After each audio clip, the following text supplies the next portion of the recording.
Assalamualaikum warahmatullahi wabarakatuh. Kembali lagi di channel saya Abu Habibi Usman. Pada video kali ini saya mau review singkat laptop Lenovo ThinkPad X270. Oke, ini beli online, punya teman saya di kantor. Kemarin baru beli dan ini baru sampai ya teman-teman. Ini spesifikasinya cukup mumpuni ya teman-teman, yaitu prosesornya Core i5, lalu RAM-nya 8GB DDR4, dan harddisknya itu pakai SSD 256GB. Dan untuk ukurannya ini 12,5 inci ya teman-teman. Jadi sangat cocok untuk teman-teman yang lagi sekolah, yang lagi kuliah, atau yang lagi kerja, yang kerjaannya tuh mobile seperti sales marketing atau IT support ya. Jadi kalau IT support untuk cek-cek jaringan, CCTV, kabel, terus remote dan lain-lain. Nah, ini sangat cocok sekali selain kecil dan ringan ya teman-teman. Oke, kita lihat saja bentuknya seperti apa, fisiknya seperti ini ya teman-teman. Oke, ini dia laptop Lenovo ThinkPad X270. Nah, ini keyboardnya jadi teman-teman harus lebih teliti atau lebih baca dulu deskripsinya, itu keyboardnya itu jenisnya apa. Ada 3 jenis nih kalau di Lenovo ThinkPad, yaitu US, Eropa, dan Japanese. Jadi teman-teman bisa lihat dulu deskripsinya atau chatting dulu ke penjualnya, saya mau keyboardnya yang US, contohnya seperti itu. Nah, bedanya sih nggak beda-beda banget ya. Kalau US dan UK cuman perbedaannya yang saya alami, yaitu di sini ada tombol add-nya. Ini add-nya nih ada di sini. Biasanya kan ada di 2 ya. Lalu dolar itu nggak ada di sini tampilannya, tapi di sini ganti mata uang pound sterling ya kalau nggak salah ya teman-teman ya. Nah, ini dari UK jadinya. Dan ini bisa disetting, misalkan kita habis install ulang, biasanya kita suruh pilih keyboardnya yang mana. Defaultnya itu US, tapi kalau kita mau setting karena ini keyboardnya Eropa atau UK, jadi kita pilih yang United Kingdom. Oke, itu dia sedikit ceritanya. Jadi teman-teman harus berhati-hati, dan kalau sudah terlanjur beli ya tinggal diatur aja settingan di kontrol panel saja teman-teman. Oke, ini secara fisiknya seperti ini. Menurut saya ini mulus ya teman-teman. Karena ini second, jadi kita nggak berharap banyak ini kayak kelihatan baru, tapi kalau udah kelihatan fisiknya seperti ini sangat bagus ya teman-teman.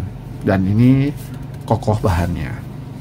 Dan di sini tampilannya seperti ini 12,5 inci, jadinya tampilan segini enak buat tangan 2 masih. Lalu di sini ada tombol klik kanan dan klik kiri, di sini bisa, di sini bisa, di sini juga bisa ya teman-teman. Lalu di sini ada trackball, ya ini jarang digunakan, biasanya di sini ya teman-teman, atau pakai mouse wireless. Dan juga ini ada fingernya, cuman saya jarang juga gunakan juga. Jadi yang nggak butuh-butuh banget ya, hanya kerjakan untuk office browsing dan cek-cek jaringan aja, nggak perlu banget. Tombol powernya ada di sini. Lalu di sini itu ada di samping kanan ya, itu ada jack audio, lalu USB.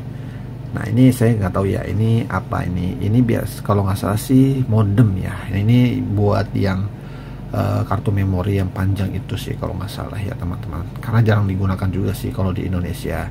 Mungkin zaman dulu digunakan waktu zaman masih jaya-jayanya ThinkPad ini.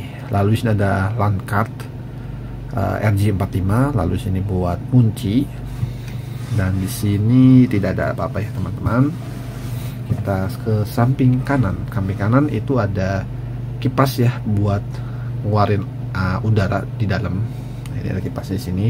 Lalu ini ada powernya, ini ada USB tipe C, lalu ada HDMI, dan di sini ada USB juga. USB-nya ada 2 ya, satu di kiri dan satu lagi di kanan.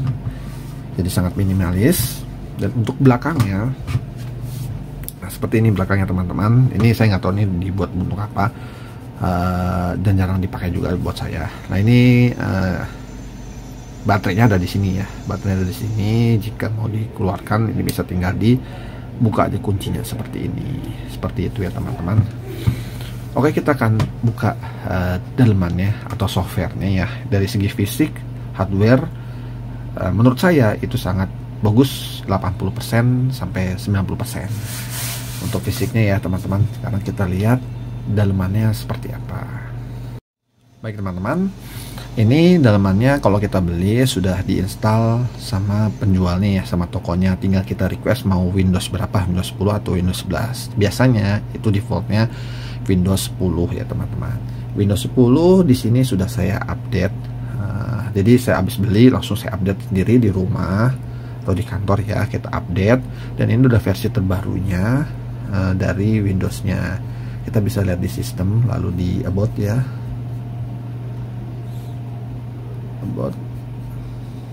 Di sini sudah 22H2. Ini diinstalnya baru kemarin, baru Februari ya, jadi saya baru update-nya bulan ini, bulan Juli. Oke, dari sini sudah terbaca juga spesifikasinya sebelum saya sampaikan tadi ya. Di sini Core i5 Gen 2, 8GB DDR4, lalu di sini OS-nya 4 bit. Nah, biasanya saya ngeliatnya di sini juga nih, Task Manager juga bisa kelihatan dari performanya. Performanya di sini CPU-nya masih 9% karena masih baru banget, jadi belum bisa dipakai, maksudnya belum dipakai apa-apa ya, jadinya masih 1% terus. Lalu memorinya startup sampai sekarang itu kepake 29% ya, jadi masih ada space 5GB lagi yang akan dipakai kalau misalkan kita buka Chrome, Excel, Microsoft Word dan lain-lain lah. Jadi masih bisa banyak. Dan slotnya itu ada 2 ya, slotnya ada 2, jadi teman-teman bisa nambah lagi satu slot lagi, misalkan mau 8GB atau 4GB atau 16GB. Nah itu masih bisa kebaca. Kalau 8GB berarti semua totalnya jadi 16GB. Kalau misalkan 4GB 12GB. Kalau 16GB berarti ada 24 ya, 24GB. Cukup bagus menurut saya. DDR4 lumayan lah, nggak terlalu mahal-mahal banget. Kalau 4GB kalau nggak salah itu masih 120-an DDR4 ya. Lalu kalau DDR 8GB itu sekitar 250. Nah kalau 16GB itu 500 kalau nggak salah, 500 ribuan. Nah di sini SSD-nya pakai SK Hynix kalau nggak salah, ini mereknya mungkin ya. Lalu di sini 256 saja. Jadi kalau mau di upgrade lagi bisa 512, atau mau yang harddisk biasa yang 2,5 inci pakai 1 tera bisa. Jadi sesuaikan dengan kebutuhan. Karena ini 256 ya sudah cukup ya buat OS saja. Nanti datanya kita simpen di harddisk eksternal atau flash disk, atau kita pakai cloud juga bisa. Jadi sesuaikan saja dengan kebutuhannya. Nah, terus GPU-nya, grafiknya di sini bawaan dari Intelnya yaitu HD Graphic 620, dan kita dapat share memori itu 4GB ya teman-teman, karena RAM-nya 8GB. Jadi kita dapat share memorinya itu 4GB. Misalkan 16GB itu dapatnya 8GB. Nah, itu yang Lenovo ThinkPad-nya saya yang T470 itu saya RAM-nya 16GB, dapat share memorinya tuh 8GB. Jadi tinggal dibagi 2 aja. Misalkan RAM-nya 12 berarti nanti dapatnya sekitar 6GB. Kalau misalkan 24 ya bisa dapat 12GB. Nah, seperti itu ya teman-teman. Jadi kalau untuk desain masih cukup bisa ya teman-teman, karena VRAM-nya atau grafiknya itu masih bisa mencukupi untuk grafik desain ya teman-teman. Nah, itu menurut saya, karena saya udah pernah pakai. Jadinya saya tahu berarti bisa ya teman-teman. Oke, ini dia review singkatnya. Secara fisik oke, 80-90% cukup puas. Dan soal software kita belum ngerasain ya, kita belum pakai banyak, jadinya menurut saya sih masih cukup puas ya teman-teman. Dan ini tidak touchscreen ya, jadi tidak touchscreen. Nah, ini masih yang standar aja. Untuk kebutuhan teman-teman, ini untuk pelajar oke, untuk mahasiswa oke, dan untuk kerja kantoran yang sering mobile juga oke. Jadi ini cukup bisa bersaing untuk laptop-laptop barunya. Ini harganya 2.700.000 ya, 2.700.000 yang second. Ini harga second ya teman-teman, kalau barunya nggak ada. 2.700.000 dengan yang baru itu nggak ada, paling dapatnya Celeron. Kalau ini Core i5 ya teman-teman. Jadi sesuaikan dengan kebutuhan, dengan budgetnya, dengan kebutuhan pekerjaannya dan lain-lain.